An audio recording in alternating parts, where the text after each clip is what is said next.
Pemirsa, Kementerian Pemuda dan Olahraga mengungkap masih banyak aset kementerian yang belum dikembalikan oleh mantan Menpora Roy Suryo. Kemenpora pun meminta Roy untuk ikut duduk bersama BPK untuk menjelaskan aset kementerian senilai 6 miliar rupiah yang masuk dalam disclaimer BPK.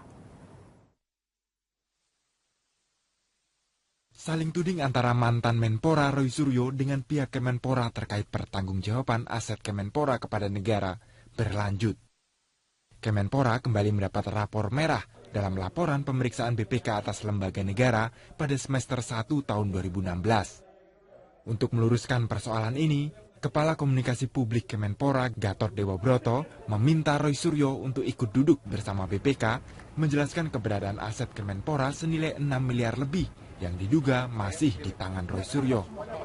Kami akan membujuk beliau untuk membahas ini bersama-sama. At least seandainya itu ada disaksikan oleh BPK, BPK bisa mengetahui bahwa Kemenpora itu sudah berusaha maksimal. Jadi taruhlah misalnya ada jaminan Pak Roy misalnya, ya semua sudah dikembalikan kok gitu. Ini nggak ada.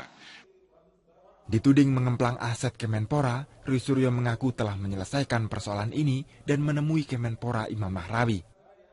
Sebenarnya sudah clear dan silahkan sudah ada kesepakatan antara Menteri Pemuda Olahraga kita, dan saya hormat kepada Pak Imam Nahrawi, dan kami sebenarnya dalam posisi menghormati semua belah pihak, dan itu sudah clear di tangan kemarin Sekretaris Menpora ketika dijabat oleh Pak Sahyan Asmara. Jadi sudah pertemuan-pertemuan sudah ada. Kalaupun sekarang muncul lagi, ya saya senyum saja. Dalam surat BPK atas Kemenpora, tercatat ada sejumlah barang yang belum dapat diinventarisasi di rumah dinas periode 2013-2014, yang kala itu ditinggali oleh mantan Kemenpora Roy Suryo. Barang-barang tersebut diantaranya peralatan elektronik, kamera, hingga perabotan rumah tangga, dengan nilai total 0,5 miliar lebih. Tim Liputan, Metro TV. Kita ke Pak Gatot terlebih dahulu. Pak Gatot, 1.438 jenis barang senilai 8,3 miliar. Nasibnya gimana, Padahal kok bisa terjadi? Kok apal banget sih maksudnya? Apal. Iya, jadi poinnya adalah sebetulnya apa yang kami ungkapkan belum lama ini 2 hari yang lalu itu sebetulnya ibaratnya kami sudah cooling down ya.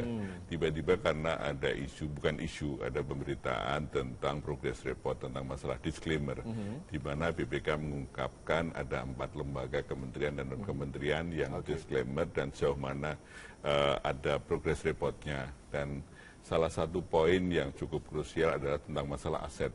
Yang juga perlu kami luruskan adalah masalah aset yang pernah nempel di Pak Roy itu bukan satu-satunya penyebab menjadi disclaimer. Ya, ini perlu kami luruskan. Itu hanya salah satu saja, karena masalah itu ada masalah hambalang, kemudian masalah misalnya kelebihan pembayaran terhadap kegiatan, misalnya tembakan sosialisasi Asian Games, kemudian kegiatan lainnya, dan juga mungkin karena ada atau mal manajemen yang ada di kami. Tapi poinnya adalah itu adalah salah satu yang menarik. Kita ke Kang Dadang, 8,3 miliar ini kan memang bisa dibilang kalau dibandingkan dengan seluruh anggaran mungkin kecil, tapi kemudian ini kan uang rakyat, dana APBN. Ini bisa dibuat apa aja nih kalau untuk infrastruktur olahraga ini, kalau dikonversikan?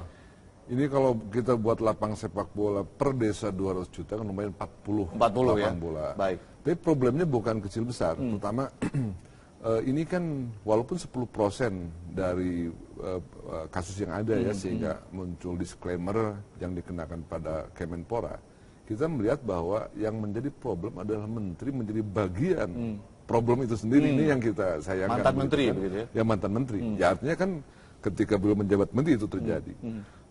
Baik inventarisasi aset, saya lihat misalnya di situ ada problem di inventarisasi aset, sehingga bisa jadi Pak Suryo ketika menjadi menteri itu tidak akurat dalam melakukan inventarisasi. Inventarisasi itu harus dilakukan self assessment oleh menteri dan stafnya atau bagaimana sebetulnya? Itu dilakukan oleh pengguna barang dalam ini sesuai dengan Undang-Undang Perbenaran Negara 1/2004, maka menteri bertanggung jawab atas pengelolaan barang uang di lembaganya.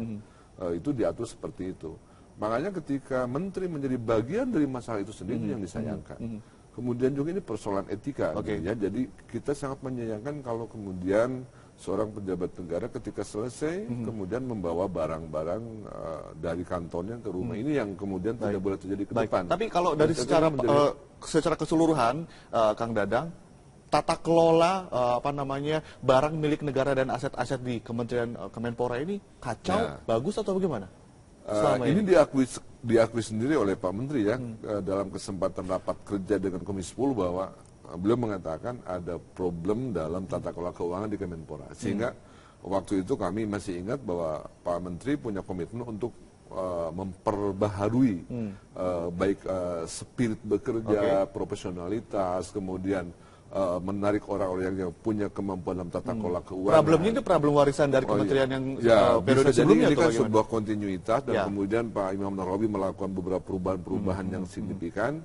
Dan ini tadi saya sepakat dengan Pak Gatot, kemudian kementerian sekarang di bawah pimpinan Pak Imam Nahrawi tidak boleh tersandera, karena kalau ini tidak diselesaikan, ini kan sudah ada peringatan dari KPK, sudah ada surat tertulis dari KPK nomor 100 2016 kepada Kemenpora, dan kalau tidak tindak lanjuti, ini kan ada sanksi administratif, bahkan bisa jadi ada sanksi pidana. Ini kalau tidak dilakukan penataan, dan nanti yang jelek kan Kemenpora kalau tidak bisa menyelesaikan masalah seperti itu. Baik, kita ke Mbak Yeni. Mbak Yeni, kalau tidak salah kita ada peraturan pemerintah nomor 27 tahun 2014 tentang barang milik negara. Jadi kalau dalam catatan Anda, mungkin kementerian-kementerian, berapa sih sebetulnya kemudian kebocoran-kebocoran negara dalam hal pengembalian barang milik negara ini?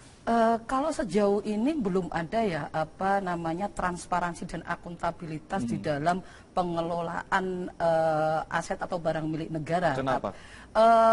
Kalau per 2015 saja ada klaim dari DJKN ya, per semester 1 2015 saja mengklaim ada sekitar 1.930 triliun. Tetapi kalau setelah kita buka di dalam pembiayaan di dalam APBN soal hasil pengelolaan aset 2012 ke 2017 itu potensinya malah turun.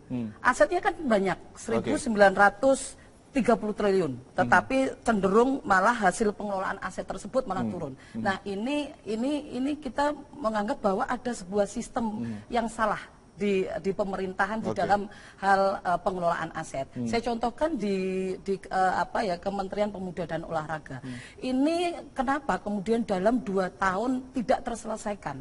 Ini yang salah adalah sistem yang ada di dalam kementerian tersebut. Mengenai persoalan yang tadi soal inventarisasi, tetapi mengenai hal yang teknis adalah soal konsolidasi, ya kan?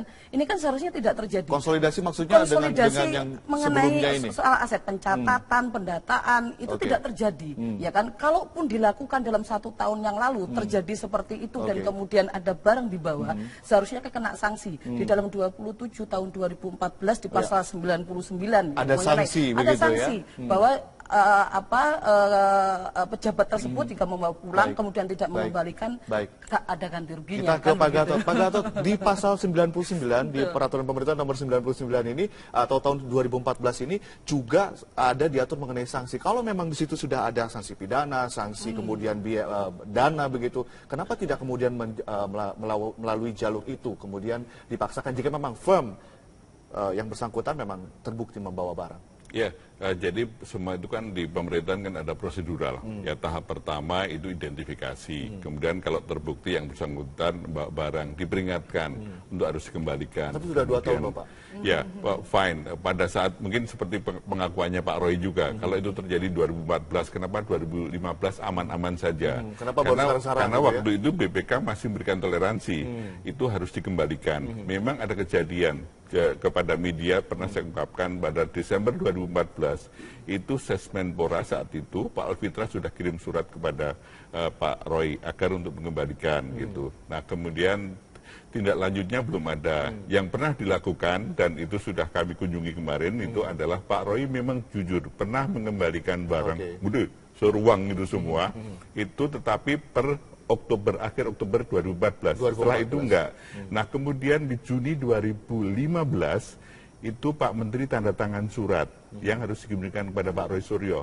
Tapi sayangnya suratnya yang tanda tangani Pak Imam Nahrawi tidak disampaikan oleh Sesmenpora saat itu kepada Pak Roy Suryo. Nah, Pak Pak Imam baru tahunya di akhir-akhir ini Dengan setelah alasan? disclaimer. Saya tidak tahu alasannya, karena beliau sekarang sudah tidak menjabat lagi. Poinnya hal-hal seperti yang Mbak Yeni kemukakan, kemudian Pak Dadang kemukakan, itu kami rapiin sekarang. Hal seperti itu jangan sampai itu berulang. Maksudnya sih, itu yang pertama. Yang kedua, tadi ada poin tentang konsolidasi tata kelola yang diakui oleh Pak Imam. Contohnya sekarang, saya sejak tanggal 21 Juni menjadi KPA di Kemenpora. Rapi sekali. Saya tidak populer, nggak apa-apa. Saya tuh sampai dianggap, Pak Gatot ini gara-gara Pak Gatot sebagai KPA mungkin anggaran agak seret penyerapannya. Karena apa? Setiap penetapan KPA itu saya harus make sure. Udah bener nggak dari aspek inspektorat? Sudah bener nggak dari aspek hukum? Itu enggak. Saya berapa kali bolak-balik. Pak, apa sih yang tidak jelas di Kemenpora, Pak? Bukan, sudah bagus. Cuman tertib administrasi, taat azas itu. Yang penting hanya itu saja. Dan itu sekarang sudah pulih, sudah dikembalikan. Hanya saja sudah terlanjur disclaimer untuk itu. Makanya tadi saya katakan tiap minggu kami mengadakan konsultasi dengan BPK, harapannya kayak yang hari ini dikutip oleh Koran Tempo. Sebetulnya sudah ada progres, tapi belum sampai 100%. Gitu. Tapi kalau misalnya ini kan disclaimer, ada waktunya, ada deadline-nya kemudian ya. Ini ada denda pidana juga diatur dalam PP tersebut. Akankah melalui jalur itu, Pak? Ya, memang tidak tertutup kemungkinan APH masuk. Ya, aparat penegak hukum mesti masuk gitu. Itu karena di aturan pada saat disclaimer itu kan 60 hari terhitung. Taruhlah 60 harinya itu terhitung dari tanggal 3 Juni sampai 60 hari berikutnya. Berarti itu sekitar tanggal 3 Agustus. Gitu. Tetapi karena kami ada progres, itu terus kami lakukan dan BPK bisa memahami. Tapi kan BPK kan juga nggak bisa memberikan toleransi terlalu berlebihan. Karena ujung-ujungnya nanti dikira ada hengki-pengki antara kami dengan BPK. Gitu. Mbak Yeni, ini kembali ke PP nomor 27 tahun 2014 begitu ya. Ini kan remeh-temeh ya, kayak seperti apa namanya barang rumah tangga, kayak kipas angin, AC, kemudian juga TV begitu. Tapi ini adalah uang negara, tetap begitu ya. Iya, tetap. Ini kalau kita bicara soal akuntabilitas, satu peser pun itu harus dipertanggungjawabkan, ya kan?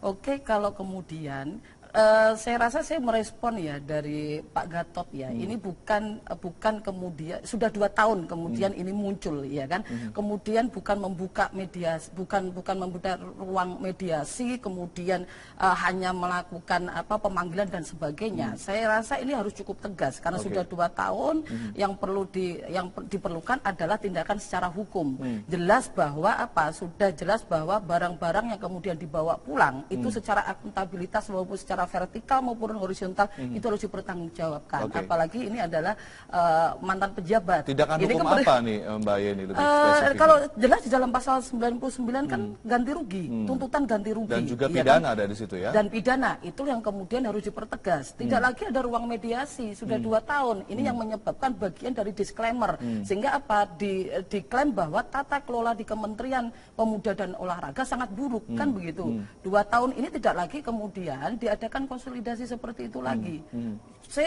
Kami cukup tegas untuk bisa mendorong adanya bangunan transparansi dan akuntabilitas. Dalam catatan Mbak Yeni, selain Kemenpora ada kementerian lain yang kemudian juga lembaga yang mungkin tata kelola aset segala macam yang juga buruk. Saya pikir ada banyak ya tata kelola ini. Saya pikir ada kemudian seperti Gelora Bung Karno di pihak ketiga kan. Kemudian dulu di BUMN ada berapa BUMN, ada 10 BUMN yang tata kelolanya kayak gitu kan. Itu juga menyebabkan kerugian negara. Ya kan, polanya di dalam pengelolaan aset kan biasanya diperjualbelikan. Kemudian di pihak ketiga kan. Dan inilah yang kemudian kita merekomendasikan kepada pemerintah yang pertama adalah mengenai persoalan inventarisasi.